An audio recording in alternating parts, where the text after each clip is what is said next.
Olá, tudo bom?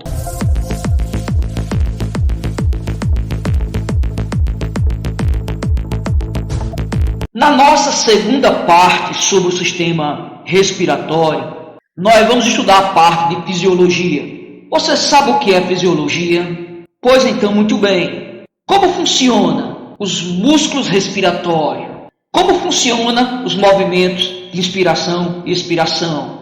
Como funcionam as trocas gasosas? Vamos ver isso? Boa aula!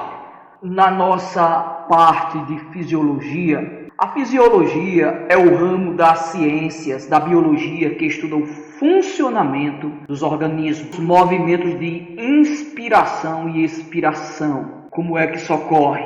Os movimentos respiratórios são de dois tipos. Quem faz a respiração acontecer são os movimentos de inspiração e o movimento de expiração. São esses dois movimentos aqui quem trabalham no processo de respiração. Inspiração é quando inspiramos, a cavidade torácica aumenta de volume, fazendo com que o ar entre nos pulmões. Então a inspiração é a entrada de ar nos pulmões. Já a expiração é o movimento oposto, contrário. Quando nós expiramos, a cavidade torácica diminui de volume.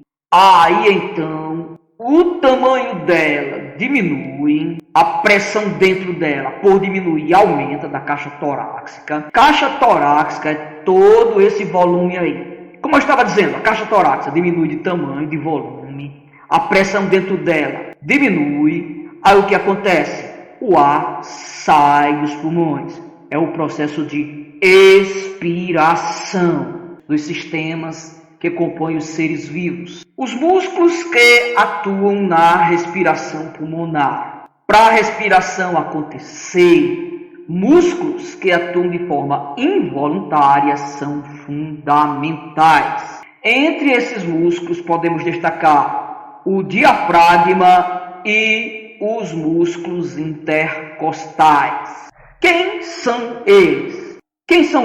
São músculos envolvidos no processo de respiração pulmonar. Quem são os músculos diafragma e os músculos intercostais? Qual a função deles? Então, esses são músculos envolvidos no processo de respiração pulmonar, ou seja, no processo de inspiração e no processo de expiração.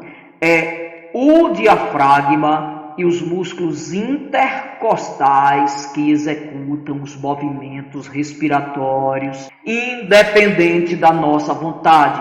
É o cérebro quem controla automaticamente. Dando prosseguimento à musculatura que faz o pulmão funcionar, falemos um pouco agora sobre o diafragma. Aqui está esse músculo. Esse músculo ele divide o abdômen, que é a parte aqui da barriga, onde estão nossos intestinos, e o tórax, que é essa parte aqui de cima, onde estão as costelas, o pulmão, o coração. Então, o diafragma, ele separa o tórax do nosso abdômen, ele faz essa divisão. Por sua vez, os músculos intercostais, preste atenção nos músculos intercostais, nesta foto aqui de baixo, ele prende-se às costelas e distribuem-se sobre elas. Também são muito importantes no processo de respiração celular. Você vai ver por quê agora. Ao inspirarmos, o que é que vai acontecer ao inspirarmos?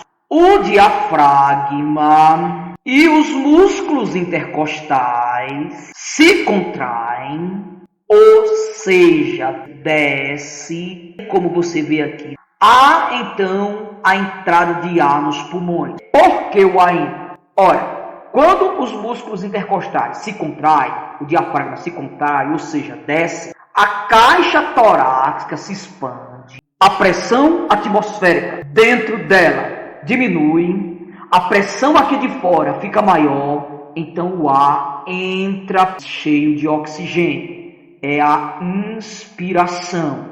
Agora isso só acontece graças ao diafragma, esse músculozinho aqui que está se movimentando, viu? Ele se contrai, ou seja, baixa. Também acontece a mesma coisa com os músculos intercostais. Então, inspiramos, o ar entra dentro dos pulmões. A expiração ocorre o contrário. O diafragma e os músculos intercostais, eles relaxam.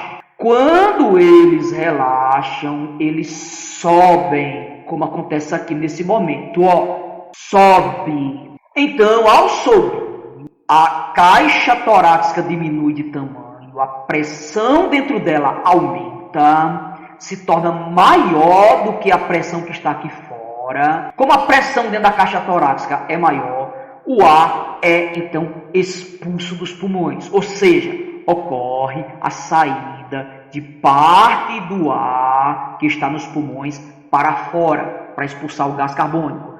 É o movimento de expiração. Então, é assim que funcionam os nossos movimentos respiratórios, graças ao trabalho indispensável dos músculos que atuam na respiração, tanto o diafragma como os músculos intercostais. Ao contrair e relaxar, eles aumentam ou diminuem a pressão dentro da caixa torácica, fazendo com que o ar entre, a inspiração, ou o ar saia, a expiração.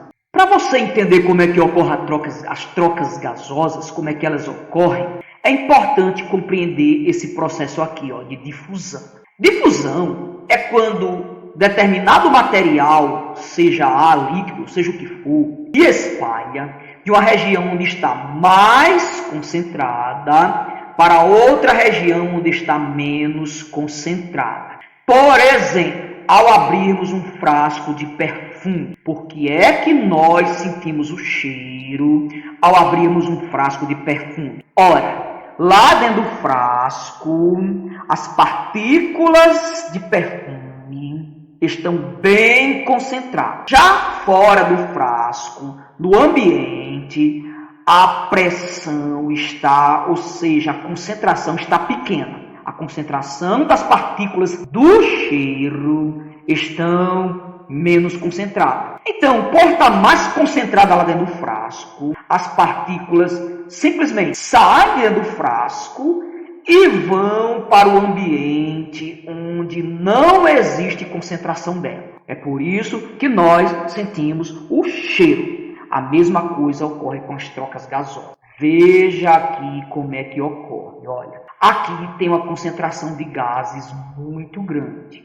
Já nesta outra foto, não há concentração de gases. Então, como aqui está mais concentrado, as partículas vão passando para essa parte que não está concentrada. Daí, acontece algo semelhante nas trocas gasosas. Devido à diferença de concentração, ou seja, de gases, o gás carbônico sobre difusão no sangue está muito concentrado. O gás carbônico lá no sangue está muito concentrado e está pouco concentrado nos pulmões. Então, o que acontece? Ele passa, então, do sangue para os pulmões através dos alvéolos pulmonares. A mesma coisa ocorre com o oxigênio. Aqui nos pulmões, o gás oxigênio vai estar muito concentrado. Já no sangue, ele vai estar numa concentração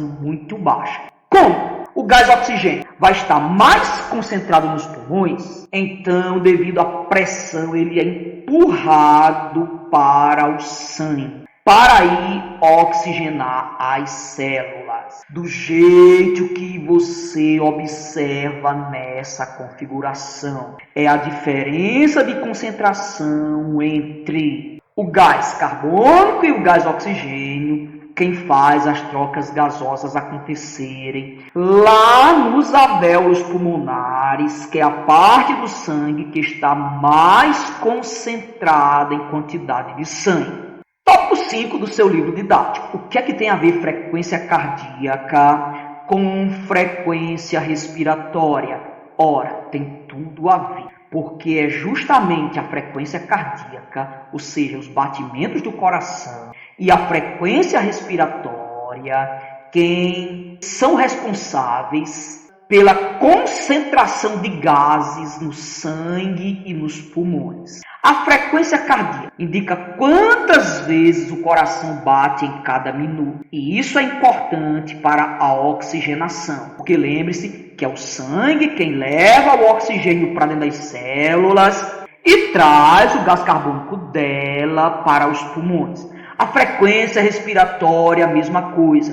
O que é a frequência respiratória? Ela indica quantas vezes nós respiramos em cada minuto. E isso é muito importante também, porque é a frequência com que respiramos quem vai oxigenar o sangue. Então, uma anda junto com a outra, tanto a frequência cardíaca quanto a frequência respiratória. A variação entre a frequência cardíaca e a frequência respiratória, ela vai depender de muitos fatores. Entre esses fatores está a atividade física. Tanto a frequência cardíaca quanto a frequência respiratória aumenta com a atividade física.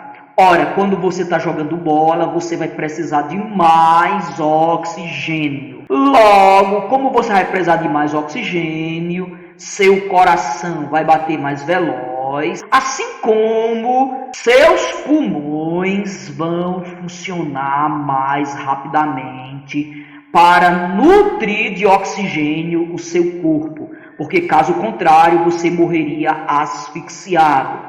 Tá vendo aí como uma depende da outra? Claro que outros fatores como susto, emoções também aumentam tanto a frequência cardíaca quanto a frequência respiratória. Como quando, por exemplo, você se encontra com seu namorado, tanto a sua frequência cardíaca e respiratória aumentam.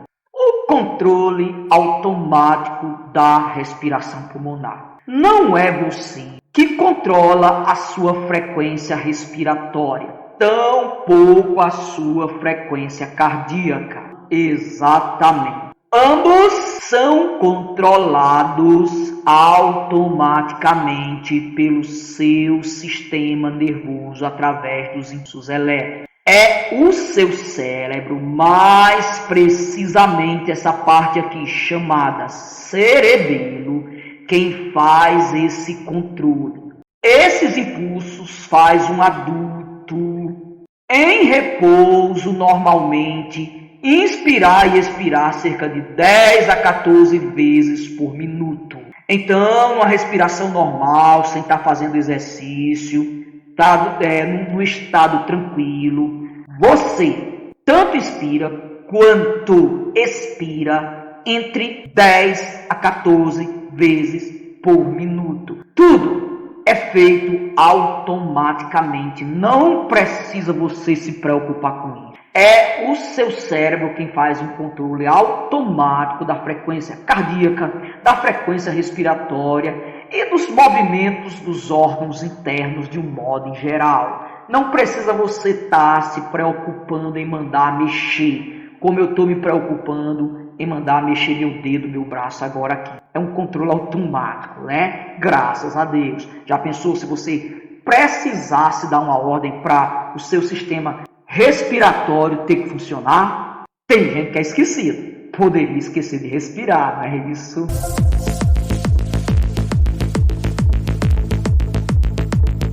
Valeu, forte abraço para você.